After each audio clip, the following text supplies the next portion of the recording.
नमस्कार दर्शक बंधु आपण को आउ गोटे फ्रेश वीडियो को स्वागत। आज 18 कैरेट 22 कैरेट 24 कैरेट रे बड़ परिवर्तन देखा मिली। आज हूँ एप्रिल 9 गुरुवार। आज सुना रूपा दर केते रही ग्राहकों ପାଇଁ खुशी खबर प्रबल भिड़ मध्य दुकान रे आपण माने जदि सुना किनिया ପାଇଁ चाहउछंती आपण ପାଇଁ एई खबर बहुत गुरुत्वपूर्ण। जो माने विवाह व्रतघर इवेंट रे सुना किनिया ପାଇଁ चाहउछंती आपण पॉकेट ऊपर आ प्रभाव पड़िबो नाही। लक्ष लक्ष टका मध्य आपण माने सेव करि परिबे जदि एई वीडियो को शेष पर्यंत देखिबे। तेबे ता पूर्वरु आपण माने जदि चैनल रे नुआ अछन चैनल को सब्सक्राइब करदेबे आ ता सहित मध्य कमेंट करी गोटे सुंदर कमेंट करी कहि देबे जे बजार रे सुना दर केते रहिबा दरकार जा पर प्रत्येक लोग किनि परिबे। तेबे विशेष देरी न करी आमे चलो सुना दर देखिबा। सुनार पोस्टमार्टम करिबा 24 कैरेट 18 कैरेट 22 कैरेट ता सहित रूपार दर ता सहित युद्ध स्थिति रे कोन होइतला।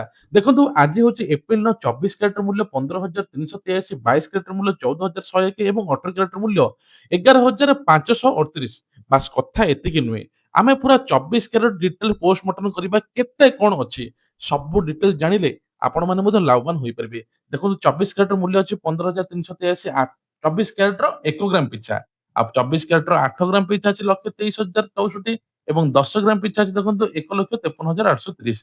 ता सहित मधे 100 ग्राम देखि दियंतु केते अछि एस्टोडे रो मधे रिपोर्ट देखि परिबे। से बळी 22 कैरेट रो मूल्य 1 ग्राम पिछा अछि 14,101 8 ग्राम पिछा अछि 1,12,808 10 ग्राम पिछा अछि 1,41,110 एवं 100 ग्राम पिछा अछि देखंतु 14,10,100। एस्टोडे रो मधे रिपोर्ट देखि दियंतु जदि आपण देखि पारन स्क्रीनशॉट मधे नै जिवे केते सस्ता अछि। सबटु बड़ खुशी खबर हैला एबे 18 कैरेट रो डिमांड मधे बढ़िछि जा पर 11,538 को मधे आसी गलानी। 92,304 8 ग्राम पिछा 10 ग्राम पिछा अछि 1,15,380 एवं 100 ग्राम पिछा अछि 11,53,800। कोउठी 17,000 कोउठी 11,000 केते सस्ता आपण माने जानि परछंती। एठी 10 दिन रिपोर्ट अछि मते देखि दियंतु एप्रिल 1 रु एप्रिल 8 8 दिन रो अछि ता पूर्वरु मते 31 तारिख रो अछि। आपण माने एउड देखि परिबे 24 कैरेट 22 कैरेट दुइटी अछि रेट देखि परिबे को दिन सस्ता अछि को दिन महंगा अछि सेही हिसाब रे आपण माने किनि परिबे। प्रतिटी मोमेंट आपण पई बहुत इम्पोर्टेंट। 10 दिन 20 दिन 30 दिन 60 दिन 90 दिन एवं 100 दिन 1 इयर 2 इयर 3 इयर अछि निवेश पई खुशी खबर ए देखंतु ए रिपोर्ट गुडा आपण माने देखि दियंतु स्क्रीनशॉट नै जांतु केते कोन पडिछि आगु मते केते पडिबो। सबटु बड़ कथा हला एई गुटे गुटे रिपोर्ट आपण देखिबे आगु केते कोन होइछि परिस्थिति देखिबे तापर आपण सुना किनिबे।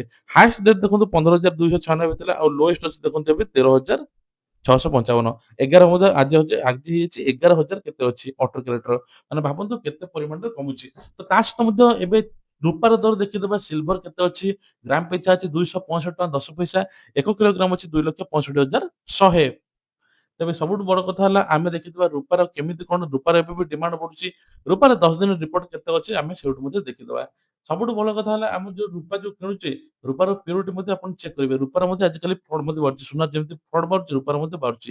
ଦେଖନ୍ତୁ ରୂପା 1 ଗ୍ରାମ ପିଛା 265 ଟଙ୍କା 10 ପଇସା 8 ଗ୍ରାମ ପିଛା ଅଛି 2,021 120 ଟଙ୍କା 10 ଗ୍ରାମ ପିଛା ଅଛି 2651 100 ଗ୍ରାମ ପିଛା ଅଛି 26,510 ଏବଂ 1000 ଗ୍ରାମ ଅଛି 2,65,100 1000 ଗ୍ରାମ ମାନେ 1 କିଲୋଗ୍ରାମ। ତ ସବୁଠୁ ବଡ କଥା ହେଲା ରୂପାର ମଧ୍ୟ ପ୍ୟୁରିଟି ଆପଣମାନେ ଚେକ୍ କରିପାରିବେ ବିଆଇଏସ୍ କେୟାର ଆପକୁ ଯାଇକି ରୂପାର ମଧ୍ୟ ଆଗକୁ ମାର୍କ ଆସିବ ଚେକ୍ କରିପାରିବେ। ଦେଖନ୍ତୁ ଏପ୍ରିଲରେ ମଧ୍ୟ 2,65,000 ଥିଲା ଆଉ ଏବେ ଏପ୍ରିଲ 9 ରେ ମଧ୍ୟ 2,65,100 ମାନେ ଆଜି ରୂପା ମଧ୍ୟ 100 ଟଙ୍କା ବଢିଛି ବୋଧେ। କୁହାଯାଉଛି ଯେ ଏବେ 2,45,000 ଥିଲା ମାନେ କିଛି ଦିନ ତଳେ 2 ଦିନ ତଳେ ଥିଲା ହଠାତ୍ 15ରୁ 20,000 ମଧ୍ୟ କମିଥିଲା। ସବୁଠୁ ବଡ କଥା ହଉଛି 3,25,000 ଥିଲା ମାର୍ଚ୍ଚ ମଧ୍ୟ 25 ରେ। ତେବେ ଏବେ ମଧ୍ୟ କେତେ କମିଛି ଆପଣମାନେ ଦେଖିପାରୁଥିବେ। ଦେଖନ୍ତୁ ଏପ୍ରିଲ 9 ପର୍ଯ୍ୟନ୍ତ ରିପୋର୍ଟ ଆପଣମାନେ ଦେଖି ଦିଅନ୍ତୁ 10 ଦିନ ରିପୋର୍ଟ କେତେ କଣ ପରିମାଣରେ କମିଛି ବଢିଛି ସବୁ ଏଇଠି ମଧ୍ୟ ଆନାଲିସିସ୍ କରିପାରିବେ। ସବୁଠୁ ବଡ କଥା ହେଲା ସୁନା ରୂପା କିଣିବା ପୂର୍ବରୁ ଆପଣମାନେ ପ୍ଲେ ଷ୍ଟୋର ବିଆଇଏସ୍ କେୟାର ଆପକୁ ଡାଉନଲୋଡ କରିବେ। ହଲମାର୍କ ନମ୍ବର ଏଣ୍ଟ୍ରି କରିବେ। ସୁନାର ଶୁଦ୍ଧତା ପ୍ୟୁରିଟି ଜାଣିବେ। କୋଉ ଜୁଏଲାରୀରୁ କେତେ ଗ୍ରାମ ସୁନା କିଣିଛନ୍ତି ସୁନା ଠିକ ଅଛି କି ନାହିଁ ଆପଣମାନେ ମଧ୍ୟ ଚେକ୍ କରିପାରିବେ। କାରଣ ସୁନା ହେଉଛି ସବୁଠାରୁ ବଡ ସମ୍ପତ୍ତି। ଆଉ ସୁନା ଆଜିକାଲି ଯୋଉ ଫ୍ରଡ୍ ହଉଛି ଆପଣମାନେ ମଧ୍ୟ ବଞ୍ଚିବା ଦରକାର। ଦେଖନ୍ତୁ ଇଏ ଥିଲା ଭୁବନେଶ୍ୱର ଚାଟ୍। ଯଦି ଆପଣଙ୍କୁ ଭିଡିଓ ଭଲ ଲାଗିଲେ ନିଶ୍ଚିତ ଲାଇକ୍ କରିବେ। ଚ୍ୟାନେଲରେ ନୂଆ ଥିଲେ ସବସ୍କ୍ରାଇବ କରିବା ପାଇଁ ଭୁଲିବେ ନାହିଁ। ତା ସହିତ ପ୍ରତିଦିନ ବ୍ରେକିଂ ଟ୍ରେଣ୍ଡିଂ ନ୍ୟୁଜ୍ ଦେଖିବା ପାଇଁ ହେଲେ ମଧ୍ୟ ଆମ ଚ୍ୟାନେଲକୁ ସବସ୍କ୍ରାଇବ କରିଦେବେ। ଜୟ ଜଗନ୍ନାଥ।